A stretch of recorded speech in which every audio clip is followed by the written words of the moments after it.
Nationals MPs are threatening to derail the Prime Minister's push to lock in a new climate target ahead of UN climate talks. Live to Trudy McIntosh. Trudy, this party room meeting is still going. What are we expecting? Janie, over 2 hours and 10 minutes now and counting, Nationals MPs locked behind closed doors here in Parliament House, thrashing out the details of whether they can in fact support a net zero emissions target by 2050. The expectation, well, you'd be a bold person to predict what's going to come out of a Nationals party room meeting. They were debating the details on this, though. The party leader, Barnaby Joyce, has been speaking with the Prime Minister on this for some weeks now, the pair holding these negotiations, but it was always going to come down to a party room meeting to determine whether the Nationals are willing to scuttle any form of bolstered commitment from the Prime Minister heading into the Glasgow climate talks, which are due in just 2 weeks' time. This was Leader Barnaby Joyce ahead of the meeting. He certainly doesn't want to preempt things.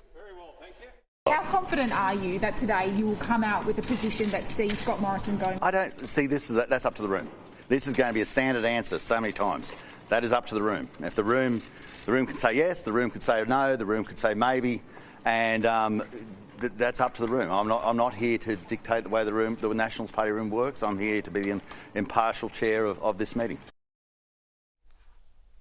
Barnaby Joyce says he's an impartial chair of this meeting today, that he wants to hear the views of his 21 MPs on this issue and that will determine what is the outcome going forward. Crucially, it doesn't need to be unanimous, and also they're not expected to actually vote formally on this. It will be the vibe of the thing, if you're going to put it in those colloquial terms. Here were some of the MPs as they headed into the party room. We'll be supportive of doing stuff like that, but also very much supporting that regional Australia don't bear the whole cost of that. But I suppose it all comes down to how much this 2050 move is going to cost. This is a disaster. This net zero policy is an absolute walking disaster. We're not just sitting here saying no, no, no. We're actually saying, well, show us the details. Let us work through the details collectively, and we'll get an understanding.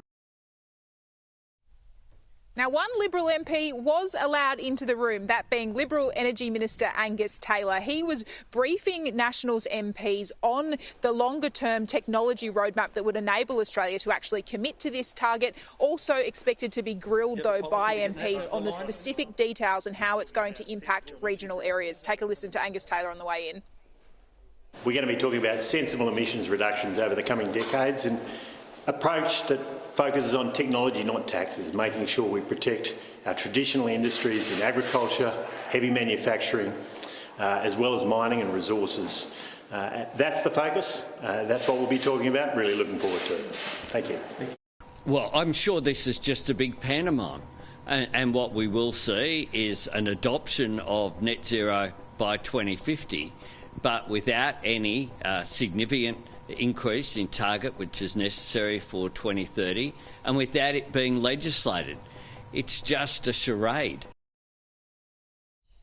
So Federal Labor leader Anthony Albanese keen to exploit these divisions within the coalition, but pointing crucially to something we heard from Nationals leader Barnaby Joyce. It seems now all but certain that the Prime Minister will not be able to bolster the medium-term 2030 target heading into Glasgow. It's currently sitting at a 28% reduction. There's a push to make that stronger, and that Australia is actually on track to do it anyway, but it seems the Nationals MPs will not be having a bar of increasing that target, Janie. Yeah, it certainly sounds like it's going to be a long night. Thanks very much, Trudy McIntosh, live at Parliament House.